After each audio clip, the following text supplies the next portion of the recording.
Hola, esto es La Voz del 21 y mi nombre es Mayra Calderón. Vamos a comentar a continuación la encuesta que ha sido una contundente respuesta de la ciudadanía en contra de las pretensiones del Congreso de la República. Y es que el Congreso quiere aprobar de todas maneras que los profesores en la educación no sean evaluados. Quieren un nombramiento automático de profesores. ¿Y qué dice la ciudadanía respecto a esto? Bueno, que sin evaluación no hay calidad educativa. Y vamos a pasar a leer a continuación. El 79% considera negativa la decisión del Congreso con la aprobación de la norma que autoriza el nombramiento automático de docentes sin rendir evaluación. El Congreso se coloca nuevamente de espaldas a la demanda ciudadana. Esta nota usted la puede encontrar en Perú21.pe y ver exactamente quiénes están en contra. Vamos a hacer también la lectura de esta situación. Bueno, esta norma ha sido aprobada con 80 votos parlamentarios, exonerada de segunda votación. ¡Ojo! Y dice, es negativa porque no permite evaluar adecuadamente la capacidad y calidad de los docentes. La cifra llega a un contundente 94% en el sector socioeconómico A, con números igual de altos en el B con el 84% y en el C con el 81%, y a nivel de regiones la opinión es muy amplia en el norte, sur y centro del país, con 83, 80 y 77% respectivamente.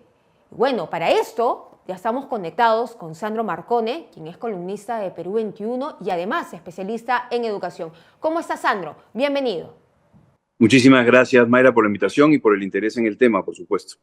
¿Qué opinas sobre esta propuesta del Congreso que ya prácticamente da como un ascenso automático, un nombramiento automático para los profesores, cuando la ciudadanía dice de que debe haber calidad educativa y esto solamente se logra con una evaluación a los docentes?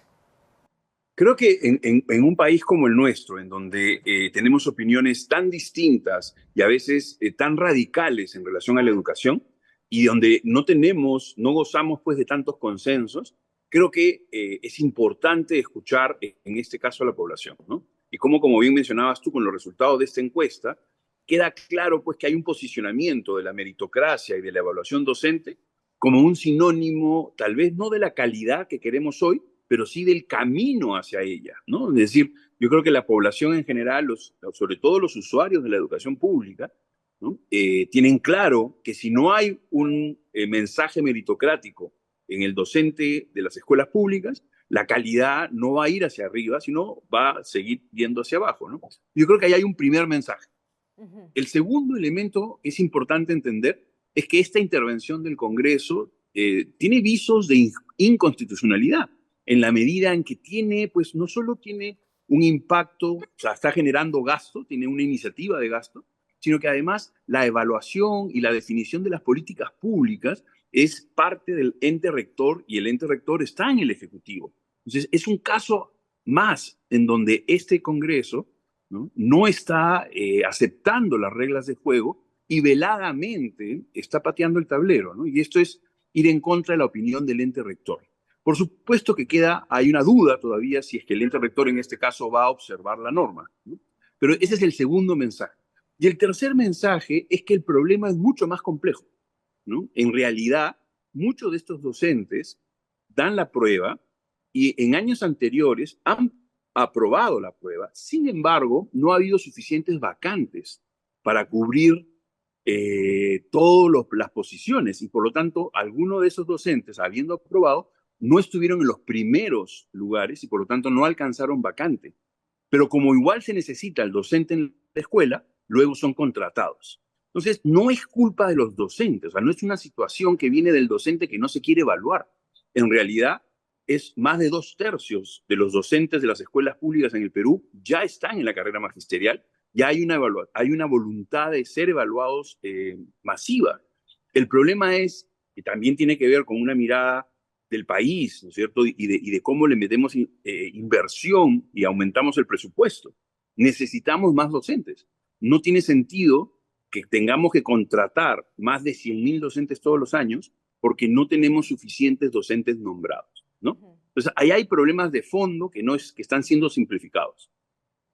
Y Sandro, ¿tú crees que el Ejecutivo, así como lo ha anunciado Morgan Quero, que van a estudiar la norma y si no resulta viable, la van a observar?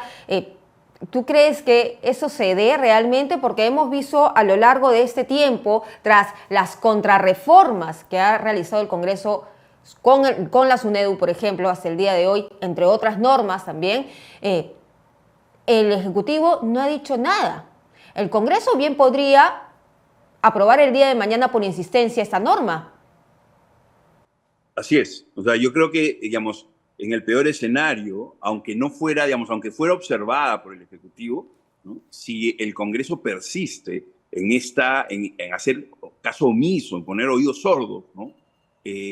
A la voluntad popular, a la voluntad de los expertos, incluso instancias colegiadas de distintas tendencias, ¿no? Llamémoslas de izquierda, de derecha, los especialistas están todos de acuerdo en que esta es una norma regresiva, como dicen los economistas. Es una norma regresiva, ¿no? En relación a la calidad educativa, ¿no?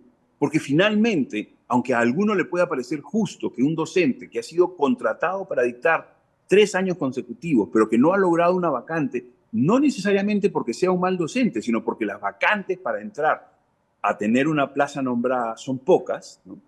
Aunque han aumentado en el último año, ese docente no necesariamente es el responsable, ¿no?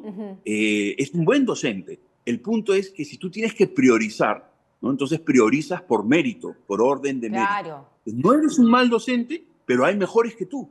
Entonces, el mensaje que se le da a aquellos que sí han logrado el orden de mérito adecuado, ¿no? Es un mensaje nocivo, ¿no? Como te digo, además es recesivo, ¿no? Y eso se está notando en otras voluntades, iniciativas legislativas, ¿no? Que tratan de hacer borrón y cuenta nueva en muchos sentidos. Ajá. Y Sandro, para terminar, ¿cuántos años estaríamos regresando con esta norma? Porque se hablaba mucho de la reforma educativa. Muchas propuestas quedaron en stand-by y desde que el Congreso empezó a, digamos, tener consenso con otras bancadas para la retroreforma universitaria, por ejemplo, con la SUNEDU, ya también se había dicho que habíamos retrocedido 10 hasta 14 años, pero ahora con esta medida, ¿en qué punto nos quedamos como país?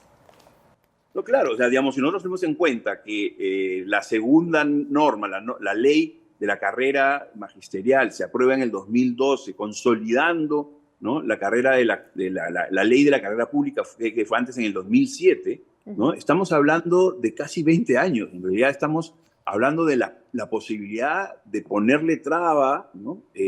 Hacer un boicot al sistema educativo en su totalidad, ¿no? Y como tú bien dices, de alguna manera, si uno mira las intenciones, el modo, la manera de operar del actual Congreso, ¿no? Podrían decir que los grandes objetivos, las grandes batallas en educación, en salud, en economía, se están perdiendo a favor de intereses más pequeños y mezquinos.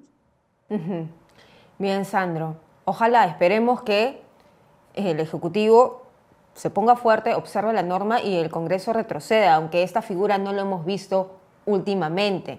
¿Qué tendría que pasar para que esto suceda, Sandro, en tu expertise dentro de la educación? Qué bueno que más congresistas, digamos, yo creo que debemos seguir alzando la voz, que las instituciones especializadas, además de la gente que ya hemos visto en la encuesta, lo que piensa, lo que opina al respecto, que le hagan caso a los entes especializados, ¿no es cierto? Hay más de una organización del sector civil, pero también de la empresa privada, que ha manifestado de estar en contra de esto, ¿no? Lo que necesitamos es que algunos congresistas, adicionales a los que ya están claramente en contra, como Flor Pablo, otros congresistas incorporen y retrocedan y planteen a sus compañeros, ¿no es cierto?, a sus colegas, el retroceso firme en esta norma. Muy bien, muchísimas gracias, Sandro, por estar con nosotros, por darnos parte de tu tiempo para analizar esta situación que preocupa. Gracias. Gracias. Bien, era entonces Sandro Marcone, columnista de Perú 21, usted lo puede ver también en sus videocolumnas, hablando sobre educación, especialista en educación, sobre esta encuesta, donde básicamente la mayoría, una avasalladora mayoría de peruanos le dice no al Congreso. Queremos que los profesores sean evaluados, queremos calidad educativa. Usted puede encontrar esta información en Perú21.pe, por supuesto. Nosotros regresamos.